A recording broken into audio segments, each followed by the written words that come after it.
All right, let's dive in. Today, we're going to tackle a benchmark that, believe it or not, quietly steers billions of dollars in the world of real assets. Let's get right into it. Think about it for a second. It's a massive question, right? I mean, we can certify a person on what they know, but how in the world do you grade an entire portfolio of buildings or infrastructure on its environmental, social, and governance, ESG performance? Well, for some of the biggest investors on the planet, the answer is a really powerful tool called GRESB. That's the Global Real Estate Sustainability Benchmark. It's kind of become this quiet giant in the background, shaping exactly where billions of investment dollars flow. Okay, so let's be crystal clear about what this is. GRESB isn't some exam you can just study for and pass. No, it's a super rigorous assessment of an entire company's performance, and believe me, the stakes are incredibly high. And here's the real difference, you see. A personal certification, that's all about what an individual knows. GRESB? Nope. It evaluates what an organization actually does. It's not about passing a test. It's about proving, with hard evidence, how you stack up against your direct competitors. So why the big deal? Why has this assessment become so incredibly influential? Well, the short answer is capital markets care. A lot. This isn't just about fluffy sustainability reports. This connects directly to major investment decisions. And this quote, this really hits the nail on the head. A low GRESB score isn't just some concern for the sustainability team to handle anymore. Oh no. It is a massive red flag for investors, and it can seriously impact how much capital you can raise and what your company's financial story even is.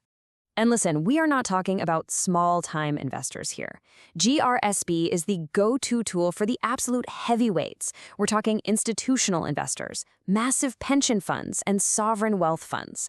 These are the folks managing trillions in global assets. And when they all decide to use the same yardstick to compare investments, the entire industry has no choice but to pay attention. All right, so we've established why it matters. A lot. But what are they actually looking at? What's inside this thing? It really all boils down to one critical theme: proof, not just promises. At its heart, GRESB is built from the ground up specifically for real assets. This isn't some generic ESG survey they just copied and pasted. It digs deep, really deep, into the governance, the risk, the hard data, and the stakeholder engagement that actually drives performance in big property and infrastructure portfolios. Now, this slide is so important because it reveals the two completely different mindsets when it comes to GRESB. So many firms treat it like a last-minute school project, right? Just scrambling to collect data. But the high performers, they live it. They weave these practices into their everyday operations all year long, so when submission season rolls around, the proof is just there, ready to go. And this right here, this might be the most important thing to remember. You can have the best intentions in the entire world, but if you can't back them up with documentation, it literally doesn't count. GRESB is a system built entirely on verifiable proof, period. So what's on the test, so to speak? Well, as you can see, it's broken down into these key pillars.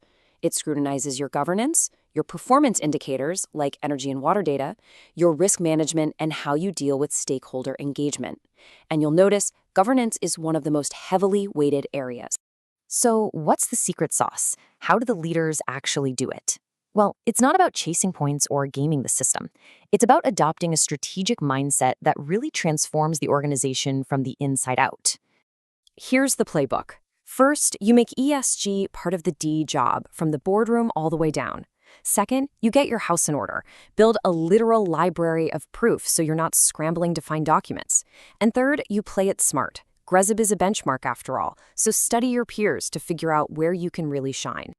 So when we say proof, what are we actually talking about in practice? It's not some fluffy mission statement, no.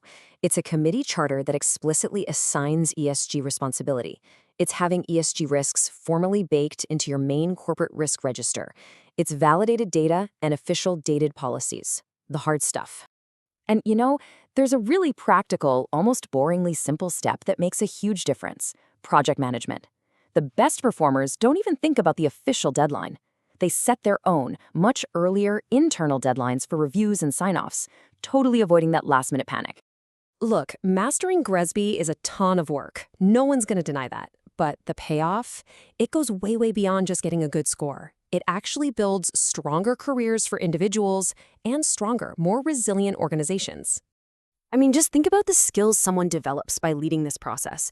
They become fluent in everything from ESG and data, to coordinating with all sorts of stakeholders, to communicating directly with investors. They learn how to make tough strategic calls. That creates an incredibly rare and valuable skill set in today's market. So what's the bottom line here? It's simple. Understanding and preparing for GRESB is no longer some niche specialty. For any professional in real estate and infrastructure, it's quickly becoming a fundamental requirement for success. And if you want to sum up the entire GRESB philosophy, this quote absolutely nails it. GRESB has become so powerful precisely because it cuts through all the noise. It forces organizations to move past the marketing slogans and actually build real, verifiable systems. And that leaves us with one final powerful question. It's what GRESB is really asking. And you know what? It's a question every single organization should be asking itself. Where do you really stand? Thanks for joining us for this explainer.